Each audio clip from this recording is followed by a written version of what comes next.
Welcome to the funnel. My name is John Shane. I'm president of Alignment Group.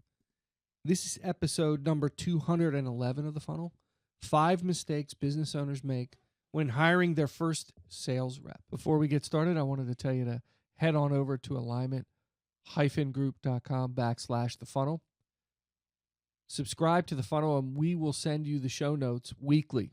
So once a week, we send out an email with the podcast and the show notes, and that way you can take the podcast on the road with you, or you can listen to it while you're jogging or hitting the elliptical, whatever it is that you do, and not have to worry about taking notes about these pearls of wisdom I'm laying upon you.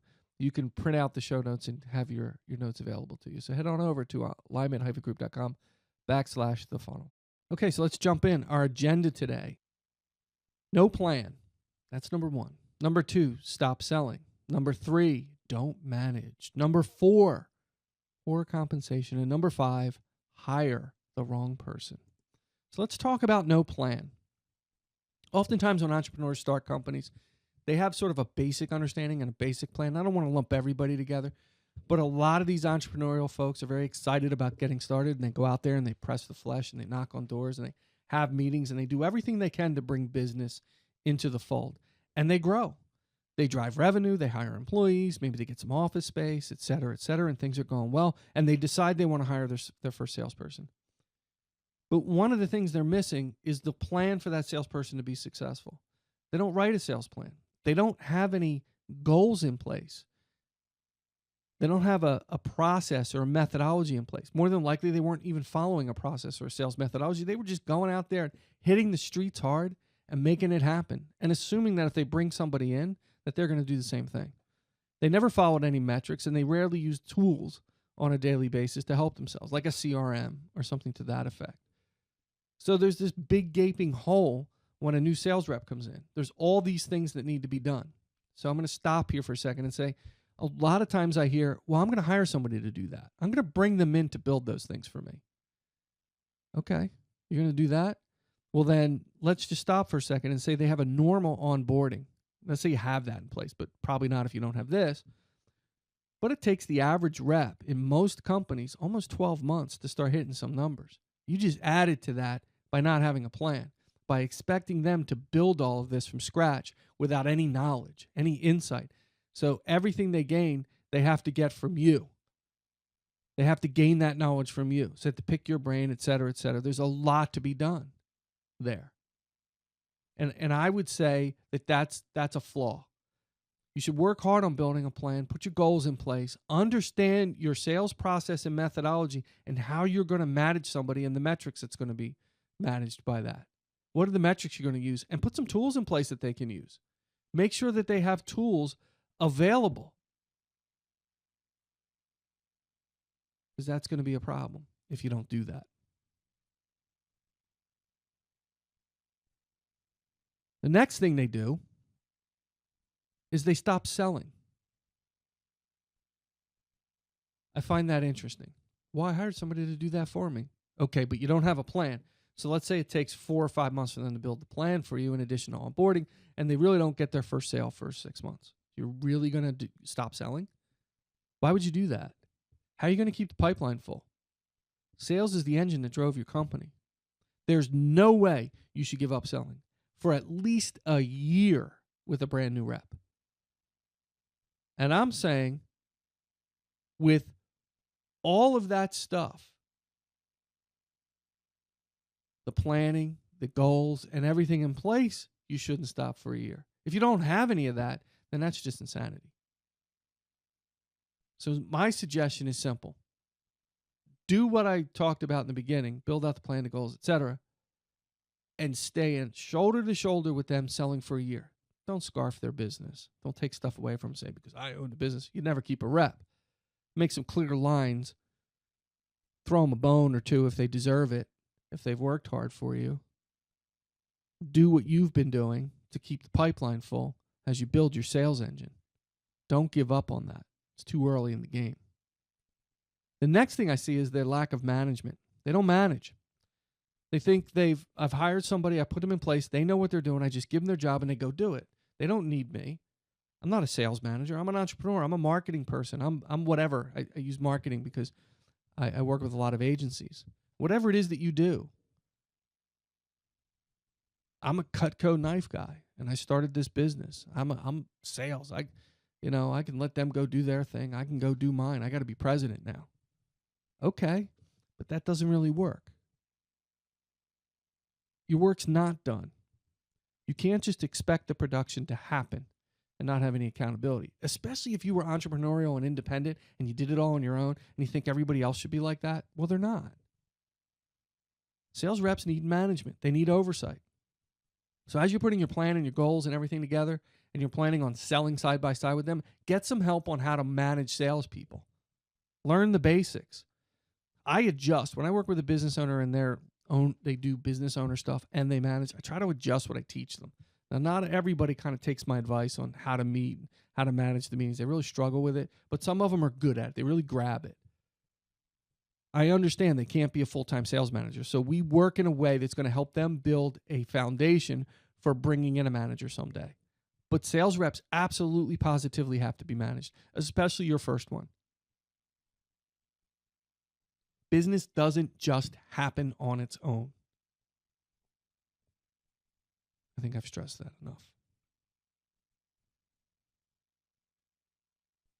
Next is poor compensation. So I'm going to say this up front. You get what you pay for. A lot of times, business owners don't understand the pay structure for the role that they're hiring for. And they sort of do these calculations in their head. And they say, well, if I was in this position, I'd be happy to have that money. Well, let me just explain to you what you're asking somebody to do. If you're hiring your first salesperson, you're a small company and you're probably just kind of getting your sea legs under. You might be 2-3 years old. You've got some good revenue, but by no means are you secure as a company. You're vulnerable like any other small business in today's world. So you're asking somebody to come into a business that's vulnerable, and you're underpaying in some cases. Because back 25 years ago when you first started, you made this kind of money in sales. Or this is what people used to make. Well, let me ask you a question. Can they live on that? Have you done any research into the competitors and what they're paying and how they're paying it, what that looks like, and what compensation looks like to drive revenue? Am I paying high salary? Am I paying high commission? Is it a combination of both? What am I doing? The statistics will tell you higher commission, lower salary drives revenue, much higher revenues. You can work through that. Sometimes they overpay. Well, I'm getting someone with real experience. They've been doing this for a long time. They're very good at what they do. They're going to come in and build my entire sales system for me. And so I'm going to overpay for that. I'm going to pay them a lot because they're going to be a winner. And then they just hand it over and they walk away and don't manage, no plan, et cetera, and there's failure and they can't understand why. I'm not saying you shouldn't pay somebody with experience to come in and do some things, but you better be prepared to manage that to the outcome you're looking for. You can't just turn it over to somebody. Sometimes it's too complex. They create these scenarios that a sales rep can't manage. And they don't understand their compensation. And that's the worst thing. And I've talked about that in other podcasts, but I see this a lot when business owners are just kind of starting out and they're trying to bring new salespeople into the fold. And they don't know anything about compensation. It's an interesting dynamic. Compensation is just as critical as all of these other things. They all piece together, building the foundation so you know exactly what your plan is, what your goals are, the process and methodology you expect them to use, the tools are in place, and the metrics you're going to track them on. Wow. You bring somebody in and drop them into that, then you're standing side by side and you're selling with them. 90 days they're up and they're starting to sell. So whatever you sold last year, let's say you stay on pace with that, and what they sell this year puts you in the plus. You can more than pay for that rep, right? On top of that, you're managing them properly because you're getting the best you can possibly get out of them because you know what you're doing with management. They're compensated appropriately. They will move into year 2 and year 3 with you. If you don't do any of that stuff, they're not going to get past year 1. And you're going to say, and this is what happens, they suck. Good sales reps are hard to find. That is true. But you may have had somebody that's good, and it wasn't the rep that sucked. It was the program and the plan and what you did putting them in place. So keep that in mind when you're hiring salespeople and you're bringing them into the fold. Compensation is extremely important. Okay. Next, they hire the wrong person. Okay, I'm high on this. I know that because I talk about hiring salespeople. I talk about onboarding salespeople. I talk about the importance of getting the right people into the fold.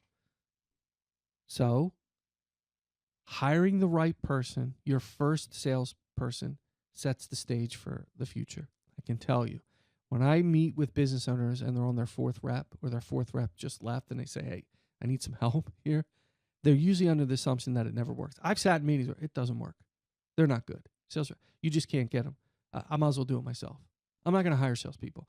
I'm just going to hire people to get me leads. Okay. I've heard it all. So I said this before. They hire somebody that's too experienced, way too experienced, thinking they're going to solve their problem. Maybe they're just too experienced for a reason. Why are they coming to you like that? Maybe it's the challenge to build something. Maybe there's all kinds of reasons why. But why? Ask yourself that. Maybe they don't have enough experience. So now you have a scenario where you're bringing somebody in and they don't have any experience and you have no idea. I'm telling you this. You have no idea, if this is your first sales rep, what it's like to hire your first sales rep with no experience. They need constant oversight and development. It is a heavy job, a lot of heavy lifting. So if you hire someone with not enough sales experience and you don't have the time to dedicate to them, they're not going to last. So just keep that in mind. Of course, your interviewing skills for sales rep, you're trying to match that to what you interview for other positions in your company. Maybe if you've hired different people to do different things in support roles or other roles in your industry and you feel comfortable with that, it's completely different in sales. It's completely different. Why do you think it's so hard to find good salespeople? Why do you think the number one complaint from most business owners and sales managers, I can't find good salespeople? Because it is hard. It is hard. The vast majority of salespeople don't measure up. One, that's not a complaint. That's a statistic. It's true. Number two, it's a completely different type of role, a completely different type of job. It requires completely different interviewing skills, and they have to be strong. Why do you think I spend a lot of time teaching people how to hire the right sales rep? Because the interviewing skills are critical. So go back and say, what do you need? You need an assessment, strong assessment. You need a process, a hiring process. And then you need the skills. And you need the patience. Patience is huge. Why? Because you're trying to find the right person. So the process is reducing risk of making a mistake. So you're going to go through X number of people before you find the right person. It's not going to be a week. It could be a couple of months. And that's okay. Because at that point, you found the right person.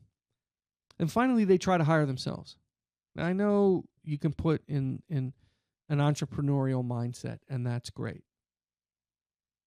But an entrepreneur that goes out and takes the risk and starts their own business is in a very unique position. They're not you. They don't carry the same weight as you. You go into an event, you are the business owner. You have a different vibe about you. You have a different conversation level you're having with people in the room. They're your sales rep.